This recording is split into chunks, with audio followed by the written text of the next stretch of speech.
هذه فيها أخلاق لازم نجي أحلام ونوحد الأطياب ونبله ونثور. هذا رسول الله من يطمع بقربه يا شمر اليمنى ويرد عن شرور.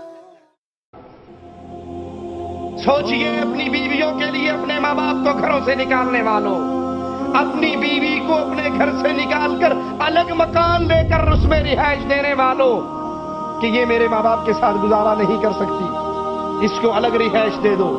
وہ بوڑھے تڑپتے رہے، نہ انہیں کوئی روٹی دینے والا ہو، نہ انہیں کوئی پوچھنے والا ہو، نہ ان کی کوئی خدمت کرنے والا ہو، خود بھی ان سے دور، بیوی بھی دور، بچے بھی دور. اللہ کے نبی نے فرمایا اس کا ناک خاک آلود ہو جو اپنے بوڑھے والدین کو پائے یا دونوں میں سے ایک کو پائے اور ان کی خدمت کر کے اللہ کی جنت میں داخل نہ ہو جائے. حسن بصری رحمہ اللہ کی جو والدہ جب فوت ہوئی اور انہیں دفن کر دیا گیا تو بہت روئے. لوگوں نے کہا عجیب بات ہے، اتنے بڑے امام ہو، اتنے بڑے شیخ ہو، ہمیں صبر کی تلقین کرتے ہو اور خود رو رہے ہو.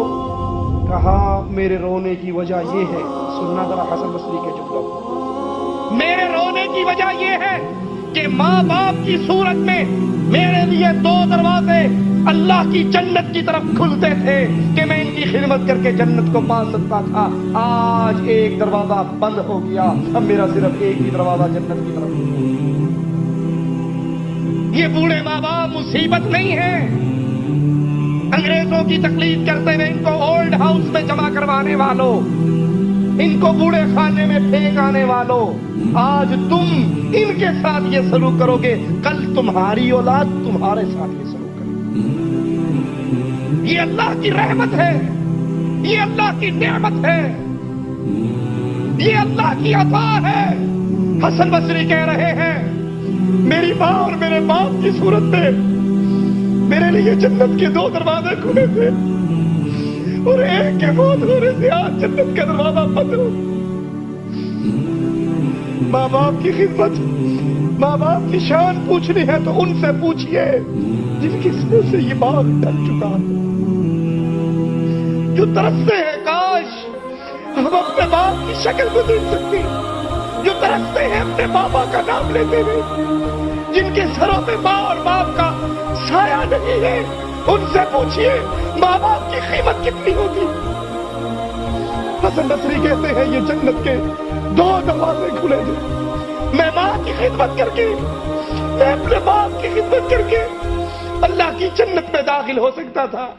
آج ماں کے مرنے سے میرے لیے ماں نہیں مری، میرے لیے ماں نہیں مری، میرے لیے جنت کا ایک دروازہ بند ہو گیا ہے.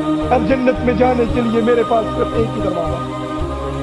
ماں باپ کی موجودگی کو اللہ کی رحمت سمجھیے، اس کو غنیمت جانیے، اس کو غنیمت جانیے. اللہ کی قسم کھا کر کہتا ہوں دنیا کی ہر چیز انسان کو مل سکتی ہے، ماں باپ کی نعمت گزر جانے کے بعد دوبارہ نہیں مل سکتی. اپنی بیویوں کے لیے ماں پر ٹھوکریں مارنے والوں، اپنی بیویوں کے لیے ماں سے ناراض ہونے والوں، تم ایک بیوی کو طلاق دے دو، دوسری بیوی مل جائے گی. اولاد کو چھوڑ دو اور اولاد مل جائے گی. مال برباد ہوتا ہے اور مال مل جائے گا، لیکن اگر ماں کا سایہ اٹھ گیا ساری عمر تڑپتے گزر جائے گی، ماں دوبارہ نصیب نہیں. اس ماں کی قدر کیجئے، اس باپ کی قدر کیجئے. ماں باپ کے لیے اپنے ہاتھوں کو کھولیے، اپنی زبان کو نرم کیجئے، ان ٹوٹے ہوئے رشتوں کو جوڑیے.